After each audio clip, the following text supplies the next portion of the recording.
This is Ghoulish, and my name is Max Booth, and today on the program we're talking about bookstagramming and the whole community. And today, joining me is a loud dog who decided to growl just as I was talking. Jesus Christ. Now we're gonna keep going, who kills? Today, joining me is Sadie Hartmann, who is perhaps the best known bookstagrammer in the genre. Sadie, is this true? No. Well, how come when I emailed you about this and you responded back by saying, actually, Max, I am the most well-known bookstagrammer in the genre, and it's about time you contacted me about this. That's a lie, Max Booth. Okay, maybe it is. Max Booth the third. That is true. I have a suffix. I was recently signing my my autograph on a bunch of books, and I realized it's impossible to make a suffix look cool in an autograph. It always seems strange and out of place, and I don't recommend having a suffix. So if you were thinking about adding one to your name, don't do it. No, well, I thought it looked cool, so Oh, it's cool in my book. you have a book? No. How many books do you own? Have you kept track at all? Oh my gosh. Well, that's an interesting question because I am moving and I recently packed all of my books, well, most of my books, and I'm at 27 boxes right now. I thought you were going to say 27 books. You're like, wow, it's impressive. 27 boxes. I don't know exactly how many books are in each one. Like the King hardbacks get maybe 8 or 9 in one box. Yeah, that's like a and book there's a like box. 60 of those. Yeah. Yeah. So I don't know if it's impressive or not, but I have a lot of books. I'm scrolling through your Instagram now, and it makes me realize, like, I thought I had a lot of books. That's not true, because you have many more books than I own. And I've often considered, like, making an Excel spreadsheet so I could keep track of what I own, because sometimes I tend to buy books I already own just to realize, oh, I have these already, and now I have 2 copies or 3 copies. Have you had that issue at all? Yeah, actually, I think it's a common Bookstagram issue that we struggle with, where the amount of books that we have that are unread kind of is daunting. We talk about it a lot, how you just look at your shelves and you're like, yeah, there's, all of my books, but then you look at the shelf that's kind of to the right of it, and it's all the books you haven't read, and there's like 200 maybe in that area. Do you often go and look at your Bookstagram to find out if you own a book? That's a really good observation. I think quite a few times I've been looking for a specific bookmark or something and I can't find it, and I'll go through my Bookstagram and find when the last time I took a picture of it was, and it's usually inside the book that I took a picture of. So that's one way of keeping track. But I mostly use Goodreads for keeping track. I'm not a very good spreadsheet person, so Goodreads helps with that. I like how humble the name Goodreads is. It's not great reads. It's just Goodreads. It's decent reads. Yeah, imagine if it was called OK Reads. Or we sort of like these reads. These will do. Reads. Now, in my notes, in my heavy research, I have discovered you invented the name Bookstagram. How did you come up with this? What are these lies that you're throwing at me? I did not invent the hashtag Bookstagram. Oh my God. Whoever did, props to them, because I did a little research of my own before we started, and there's 30 million photos in that hashtag. That's a lot. Which is why I don't use it anymore. Oh, you don't? No, I don't. Okay. We're going to get the hashtags in just a moment. But before we do this, how did you get involved in bookstagramming? Well, I looked it up. My first official Bookstagram picture was January 2016.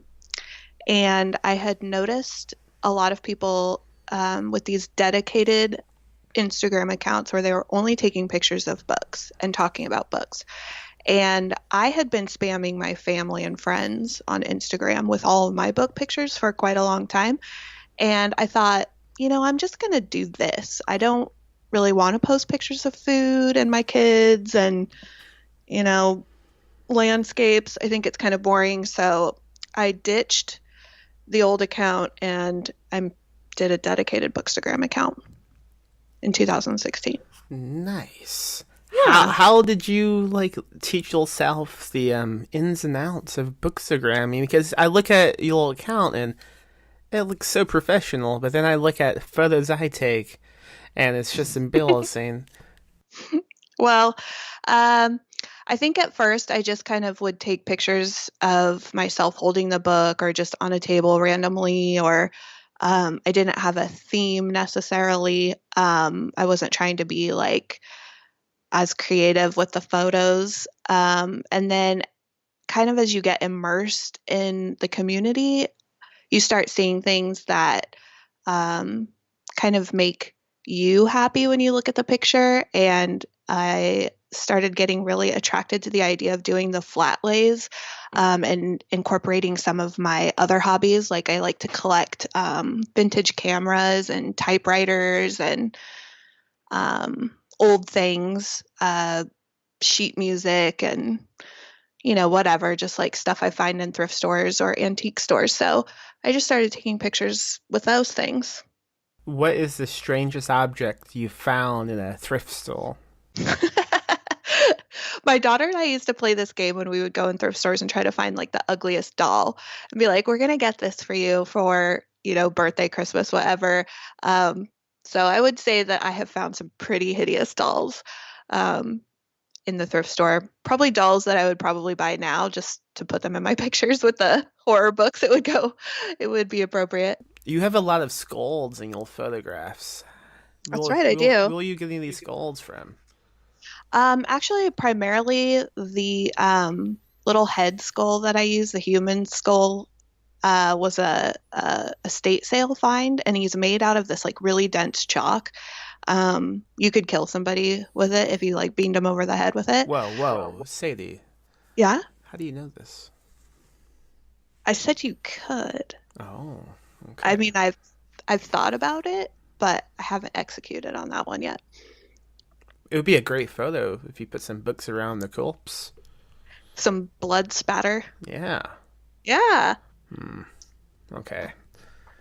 Let's not get into that. This is a family-friendly podcast. Oh, I'm glad you warned me about that 10 minutes into talking to you. Yeah, I thought I should bring it up before you said anything racist.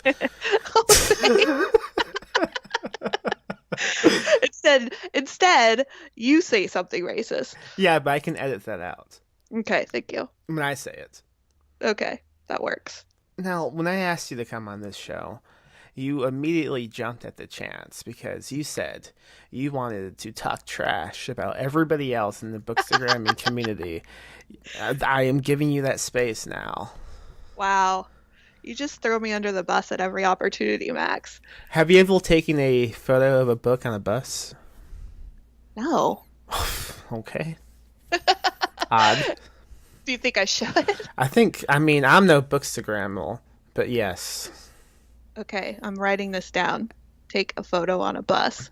I mean, I think it would be kind of cool if, if we invented this new trend of Bookstagramming, you jump in front of moving traffic, take a photo of the book in front of the vehicle as it heads toward you, then jump back out of the way just in the nick of time. I like that. It needs a hashtag. Yeah, I'm no hashtaggle though. I'll come up with one and I'll make sure that I dedicate it to you and your stupid idea. Oh wow. Okay. Go on about your trash talking. Okay, trash talking. Yeah, let's trash talk everybody. Who's up first? Paul Tremblay? Fuck him. Who else? That came out of nowhere. So basically, I was thinking about some do's and don'ts the other day, some etiquette, if you will. Because I think anytime we get into a community and we have this like daily rub with other people in the community, we're going to bump heads and we're going to notice things that we don't necessarily enjoy about that community, right? So after being in the Bookstagram community for 3 years, I've started noticing some things, and I just wanted to kind of highlight them. It just kind of is an unwritten rule already in the reviewing community that you don't tag authors in like a negative review, because that's kind of a dick move, right? I would say so. Yeah, it's a thing. And unfortunately, I see it quite a bit on Bookstagram. Either it's a positive review and the Bookstagrammer, like myself, has chosen to tag the author in the photograph, and then people will comment it on how much they hated the book. I've seen that. Yeah, and it's like, just be aware. Just be aware that maybe the person who posted the photo tagged the author, and it's probably not the opportune moment for you to like bag on the book for the length of an essay. Also, I just feel like engagement is really important. There's quite a few people who have popular accounts and they demand a lot of engagement, likes and following and conversation and stuff, but they don't really return the favor.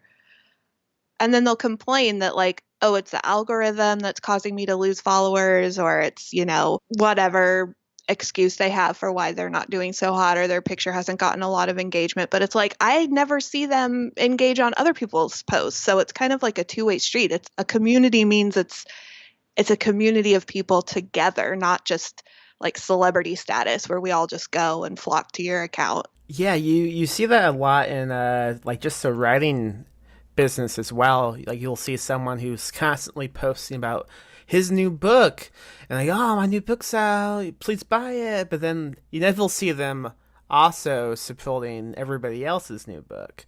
And then they whine like, how come no one ever reviews my stuff? Yeah. Yeah, so exactly. self-absorbed. Yeah. Yeah, You exactly. have to support the community if you also want to be supported. Yeah, I think that's a good golden rule in any community. And also, I've seen a lot of book shaming in the Bookstagram community. So, there's this talk of being a well-rounded reader or reading the classics and, not sticking to one genre. And for the last year and a half, 2 years, I've pretty much been reading just horror. And I just don't like this idea that I'm not a well-rounded reader if I'm reading from one genre primarily, because I'm like 42 years old. I'm not a teenager who's just reading the classics for the first time. So I don't know, I feel like I've kind of like earned my badge on the classics and I can read horror if I want to. Yeah, I've never been a fan of that whole, oh, you have to read all the genres and just expand your tastes vastly. I mean, you know what you like. Right. It's odd to assume just because someone is reading one genre that they haven't tried the other genres and that they don't know what Right. they like. I mean, if there's a reason why I only eat mustard with every meal, I know what I like. Do you eat mustard with every meal? Every meal, even when I'm not having food, like if I'm just having coffee, I gotta have some mustard with it. What if you have soup? So what's wrong with mustard soup? Hey, you trying to shame me of what I like to eat? Condiment shaming. Yeah, The I will thing. not stand for condiment shaming. I didn't Sorry. have the inventor of bookstagramming on my podcast to be shamed. Sorry. Maybe I'm just a closet ketchup fan. Speaking of ketchup fans, you've been reading Jack Ketchum, huh? I have. So I tried reading The Girl Next Door and it was pretty rough for me. Mm-hmm. So I didn't try again for quite a long time. And then I recently picked up the book Red on the RED. Yeah, Yeah, you read Red. I read Red. Uh, and I loved it. I loved it a lot. That was the book that introduced me to Ketchum, so I'm glad you liked it. Yeah. Yeah. It's cool because in our little horror community on Twitter, it's amazing the book recommendations that you get and how accurate and quality they are. So it was actually Jonathan Jantz and Bracken McLeod, or Hmm. however you say. Did I say that right? I have no idea. I have always said it in my head as McLeod, but that could be McLeod. completely wrong. I You don't could be know. wrong. Yeah, I've met him once, but I did not ask for confirmation on how to say his name. Do you get a lot of unsolicited books that you have zero interest in? Well, I'm one of those annoying people that they ask for the physical copy Yeah. because I like to take pictures of them and put them on my social media platforms and such. So I don't get unsolicited books in my email or in my physical mailbox very often. But I do get emails quite a bit for books that like I would have no interest in. Like I don't know, there's a huge push for paranormal romance right now. I get a lot of that. Yes. So I used to review books for Lit Reactor back when they still did frequent reviews, and I somehow fell on some type of reviewing mailing list.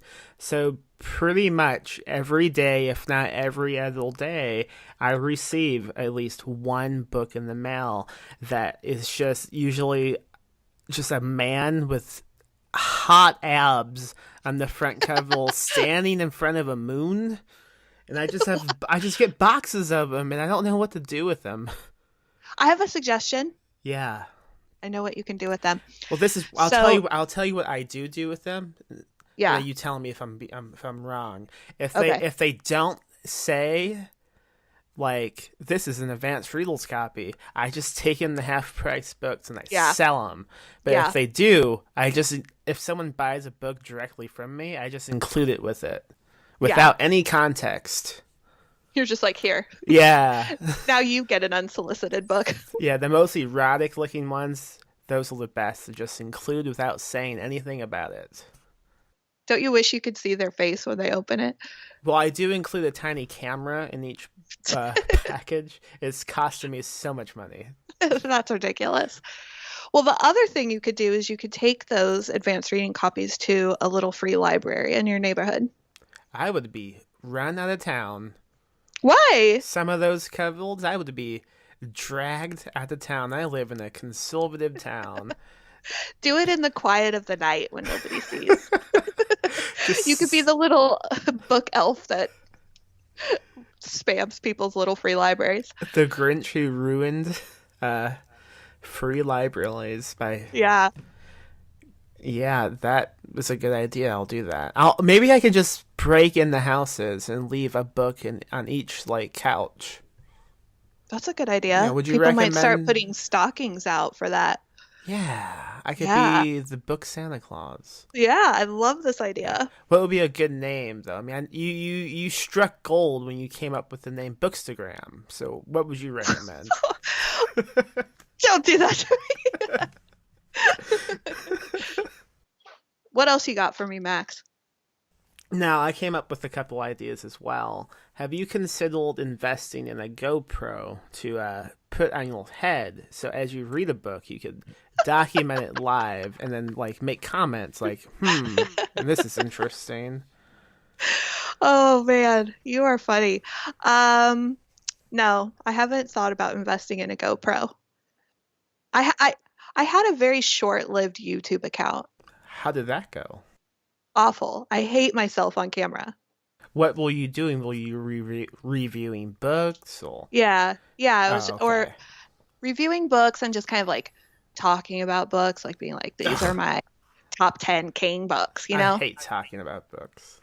Yeah, so lame. Yeah. What are your top 10 King books? You have 5 seconds. Go. Wow. Okay, I can do this. Okay.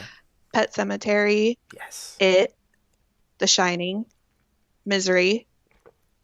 Uh, well, does the Dark Tower series count as one book or seven? You can just count them as the last 7. It's good.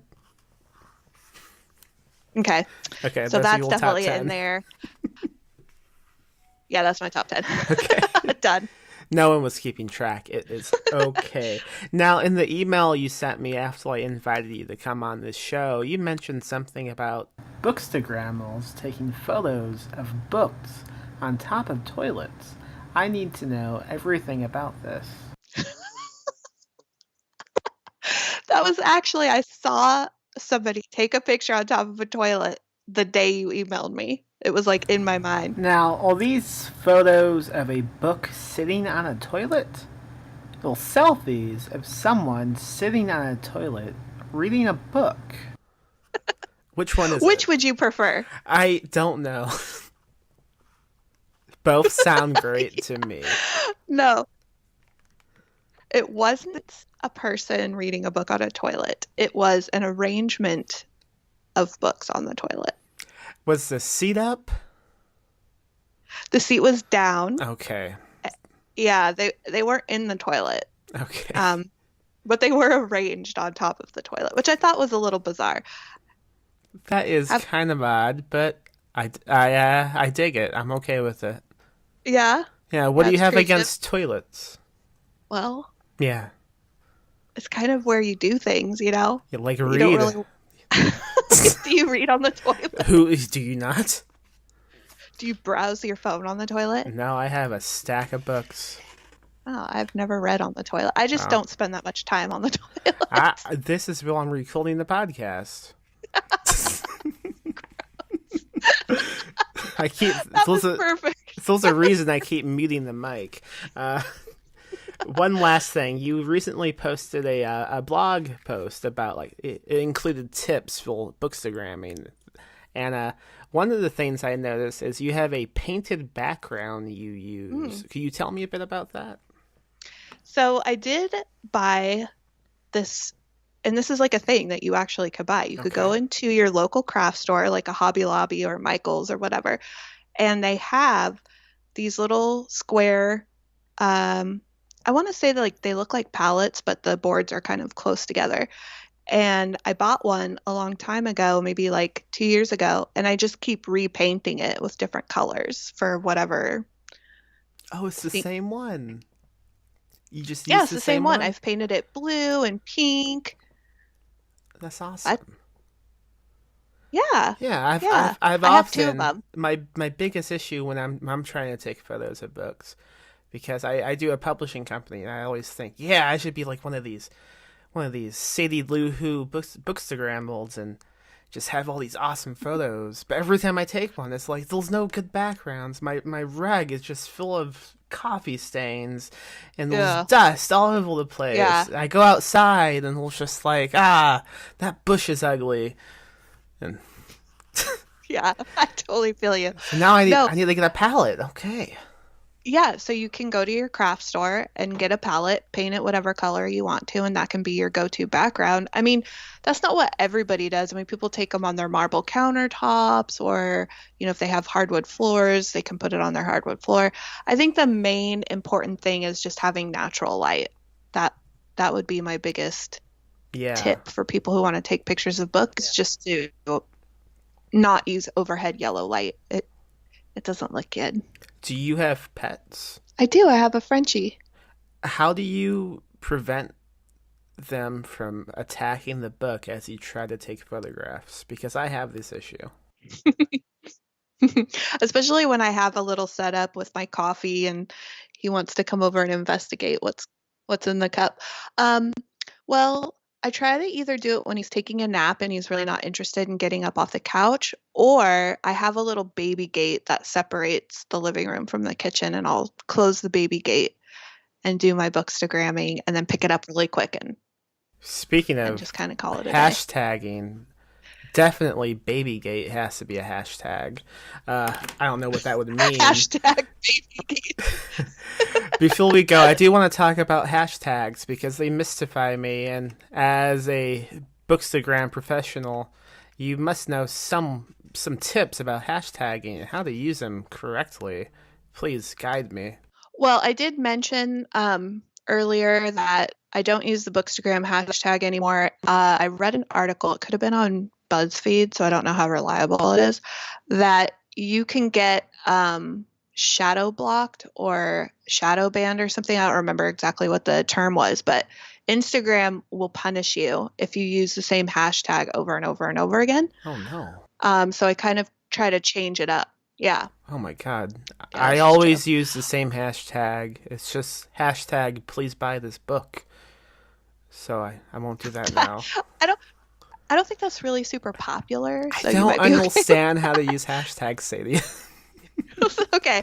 So let me I think primarily the reason for a hashtag would be like people click on them to find photos in that hashtag, I right? see. Did you see that recently Instagram has begun to block certain ones related to this amazing genre that we celebrate? I did hear that, and I my response to that really was I think it's the horror hashtag, hashtag horror. Okay. So if you're posting pictures of books that are in the horror genre, I would hashtag them with horror fiction or hashtag horror books, That makes sense. right? Yeah. Because you don't Yeah. want to be included in like movies. I mean, that's not really what we're talking about. So let's try to be specific. Books are basically movies, but with only the subtitles. That's true. Yeah. Okay, Yeah. Sadie. Well, thank you for doing this. This has been a lot of fun. How can all the people in the universe find you online? So I do have an Instagram account, mother.horror. I'm on Twitter as my real name, Sadie Hartmann. And I am on Goodreads as Sadie Hartmann Mother Horror. They can find me reviewing books on Cemetery Dance or in the print magazine Scream, which is in the UK, but also here. That's awesome. I wanted to touch Yeah. upon both of those, but we're already out of time. And next time you come on the show, we will talk about Scream. Okay. And good luck with this new podcast that you're doing. Oh, thank you so much. Hopefully it goes over well. I mean, this episode's been great. This is exactly what I thought it would be. But before we go, one last question. What are you reading right now? I am currently going to read A Hawk in the Woods by Carrie Laban. Yes. Yes, I'm so excited. And I saw that you really liked it too. Yeah, enjoy. Yeah. I'm not going to say Yeah. anything. Okay, don't say anything.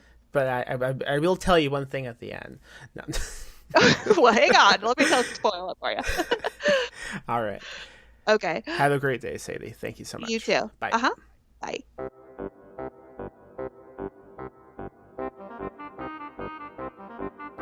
Thank you for listening to Ghoulish with me, Max Booth. If you want to email us, you can send a message to ghoulishpod@gmail.com. You can tweet at us at ghoulishpod.